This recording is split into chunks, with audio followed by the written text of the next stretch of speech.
There are places in this world that hold more secrets than any locked vault ever could. Places where years of sweat, sacrifice, and silent determination have soaked into the very walls. Big Chief's Garage is one of those places. For years, millions of fans watched Justin Shearer tear down streets at impossible speeds, dominating competition after competition, becoming the undisputed king of underground street racing. But what they saw on television was only the surface. Behind the cameras, behind the edited episodes and the dramatic countdowns, there existed a world that very few people ever got to witness firsthand. A world of late nights, greasy hands, radical experiments, and deeply personal machines that meant more than trophies ever could. When that garage door finally swung open and people got a real look inside, what they discovered didn't just surprise them. It completely changed how they understood who Big Chief really is. So, buckle up, because this is the full story of what was hiding inside one of the most legendary garages in American street racing history. Before we talk about what's inside the garage, we need to talk about the man who built it. Justin Shearer, known to the entire racing world simply as Big Chief, is not a product of Hollywood. He is not someone who was manufactured by a casting agency or discovered at some televised talent competition. He is the real thing, born out of hardship, shaped by obsession, and forged on the streets of Oklahoma City long before any production crew ever pointed a camera at him. Justin was born in Louisville, Kentucky, and life didn't hand him an easy start. His father passed away when he was young, and his mother made the decision to relocate the family to Oklahoma. That move, painful as it was in many ways, turned out to be the defining chapter of his life. Oklahoma had a street racing culture that was raw, passionate, and deeply competitive. As a young boy, Justin would ride his bicycle out to Route 66 just to watch the cars blast down the strip. He wasn't there for the crowd or the noise. He was there because something deep inside him recognized that those machines, those screaming engines and spinning tires, were speaking his language. That obsession never cooled. If anything, it intensified with every passing year. While other kids were growing up and moving on to conventional ambitions, Justin was working on cars, studying them, learning their language, understanding what makes them fast and what makes them fail. He didn't have a fancy shop or a wealthy sponsor bankrolling his dreams. He had determination, mechanical intuition, and an iron will that refused to accept limits. Over time, he built a name for himself in Oklahoma City's underground racing community, eventually earning the title of race master on the 405 list, which is a ranking of the fastest street racers in the city. That title wasn't given to him. He earned every single inch of it. When Street Outlaws came along and brought his story to a national audience, Justin Shearer became Big Chief to millions of fans. But to the people who knew him before the cameras arrived, he was always just the guy who loved cars more than almost anything else in the world.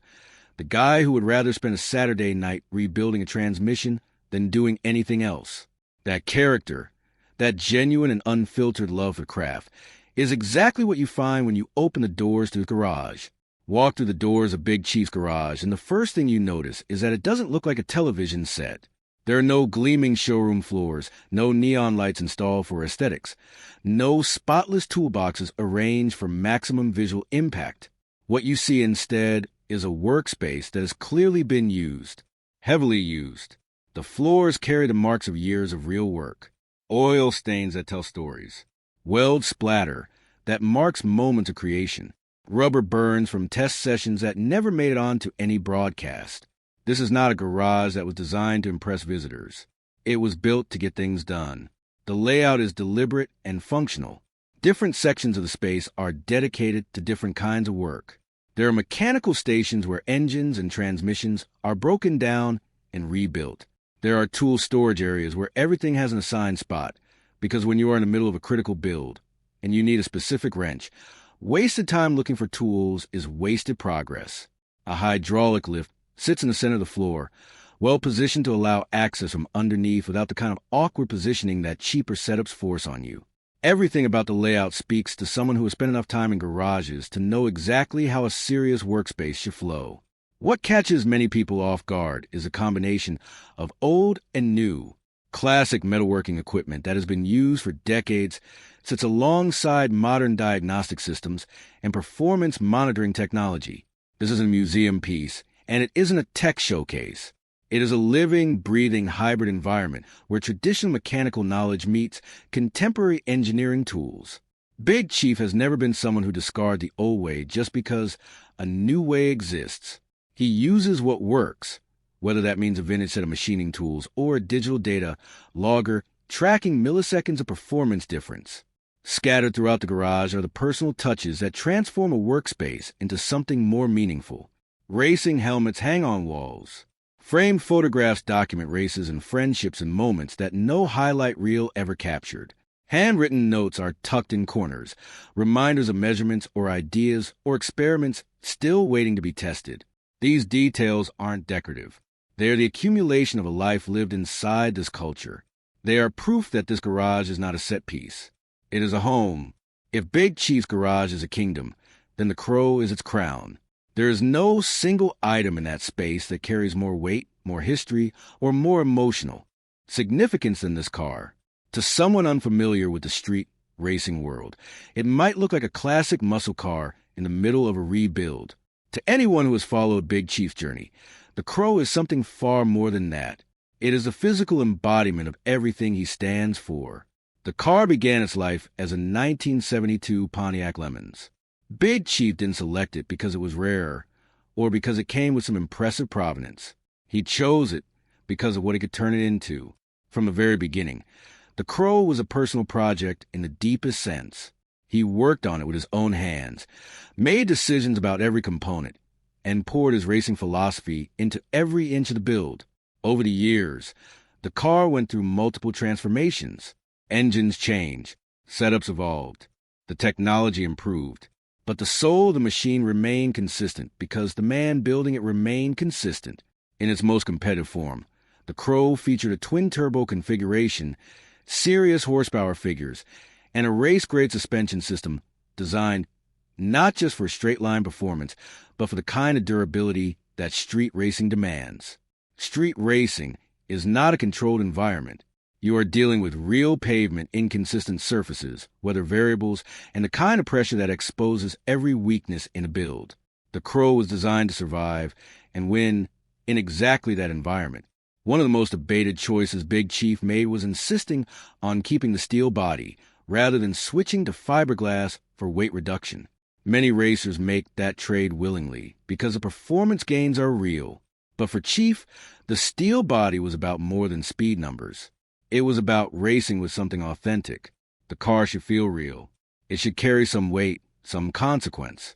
That philosophy tells you everything you need to know about how he approaches competition. In 2015, everything almost came apart. The Crow was involved in a serious racing accident that left both the car and its driver significantly damaged. The smart financial decision would have been to move on. Newer platforms existed. Lighter, faster builds were possible. But Big Chief refused. He rebuilt the Crow from serious damage because walking away from would have felt like walking away from himself. He said as much when discussing the accident, making clear that you don't abandon something that carries your whole heart inside it. That rebuild was not just mechanical. It was deeply personal, a statement of loyalty to the car, the craft, and the identity he had built around both. Today, the Crow continues to live in that garage. It gets run, tested, worked on, and talked about. For fans watching his YouTube channel, seeing the Crow in the background of a video feels like seeing an old friend. It represents a full arc of Big Chief's career, from the early days of underground racing to the television years, and beyond into whatever comes next. Beyond the Crow, beyond the main workstations and the camera equipment and the personal memorabilia, Big Chief's garage holds projects that most casual fans have never seen. Tucked behind cabinet rows, parked beneath protective covers, or sitting in various states of disassembly in quieter corners of space, there are builds that reveal an entirely different dimension of who he is as a builder. Big Chief has always been driven by experimentation. His career on the street racing scene was built on a willingness to try things that other racers hadn't considered, to push configurations in directions that standard wisdom might have dismissed. That experimental spirit doesn't disappear when the race is over. It lives on in hidden projects, quietly taking shape in his garage. One project that has caught the attention of sharp-eyed fans watching his YouTube content is an older Chevrolet model being gradually transformed with a modern drivetrain and updated suspension components. This isn't a rush job.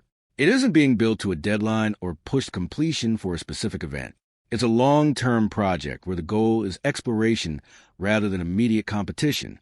Big Chief has talked about the value of builds that don't have a race day attached to them. They allow for genuine experimentation without the stress of a clock ticking down to a specific moment of accountability. Perhaps the most surprising direction he has taken is his growing interest in small tire racing. For most of his career, Big Chief has been associated with big tire, high horsepower machines that produce raw, overwhelming speed. Small tire racing operates on entirely different principles. The cars are lighter. The tires provide less grip. The margin for error in terms of traction management, weight distribution, and driver input shrinks dramatically. It is a format that rewards finesse over brute force, and it represents a genuine challenge for someone whose reputation was built on power. His small tire build, glimpsed in video backgrounds and briefly discussed in several uploads, features a lightweight body and a carefully tuned suspension that reflects the demands of this completely different discipline. There are also frame-off builds in progress. Cars stripped completely down to bare chassis that serve as test beds for new ideas. These vehicles aren't meant to race in their current state. They exist so that Big Chief can try configurations, run numbers, test theories, and learn things that will eventually inform his more competitive builds. This is a part of the process that rarely gets celebrated, but that separates truly excellent builders from people who simply assemble parts. The willingness to invest time in learning without any guaranteed return is a mark of genuine craftsmanship. Understanding what the garage means to Big Chief requires understanding what drove him toward it. His years on Street Outlaws brought him national recognition, but they also brought friction that eventually made his position on the show untenable. The problems didn't emerge all at once. They built gradually as the show's production priorities began to diverge from his own values around racing.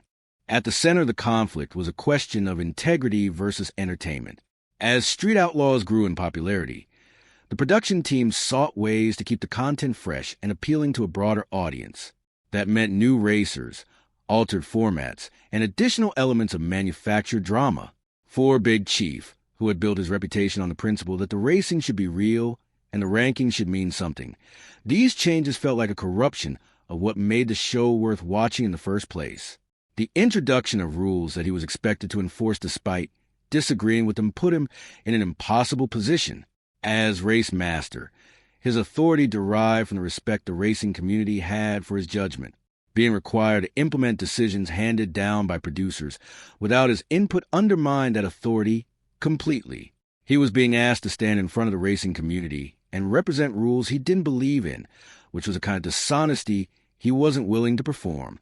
Rather than fighting publicly or creating the kind of dramatic confrontation that would have generated its own headlines, Big Chief made a quiet choice. He stepped back.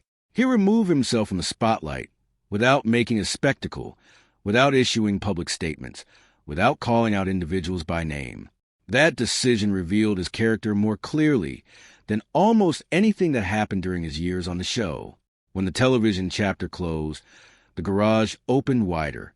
What had always been a workspace became something more significant, a sanctuary where Big Chief could rebuild not just cars, but his own sense of purpose and direction. The freedom that comes from working on your own terms, without production schedules or scripted obligations, is a different kind of valuable that money can't replicate. His YouTube channel became the new platform, unfiltered, unedited in any artificial sense, and completely under his own control. Videos showed real work being done on real cars with real challenges encountered and honestly addressed. The quality wasn't always perfect. The camera angle wasn't always ideal. But the authenticity was undeniable, and fans responded to it with exactly the kind of engagement that the best television content had generated in his earlier years. People weren't just watching anymore. They were learning, participating in a conversation about cars, and racing that felt genuine rather than manufactured. The garage became therapy in the most practical sense. Hours spent focused on mechanical problems have a way of clearing mental space that more conventional forms of relaxation never achieve. When your hands are working and your mind is engaged in solving a specific technical challenge, the background noise of conflict and frustration recedes. Big Chief has spoken about this dynamic in his content, describing the garage as a place where everything makes sense in a way that the outside world sometimes doesn't. People who have followed his content across both his television years and his independent YouTube career consistently report noticing the difference in his demeanor. He seems lighter, more at ease, more genuinely excited about what he is sharing. That isn't performance. It is what happens when someone finds their way back to the core of what they love without the interference of external pressures shaping how they express it. The story of Big Chief's Garage is ultimately the story of a man who never let success change what mattered to him. When television offered him fame and a national platform, he used it. When it began requiring compromises that undermined his integrity, he walked away from it.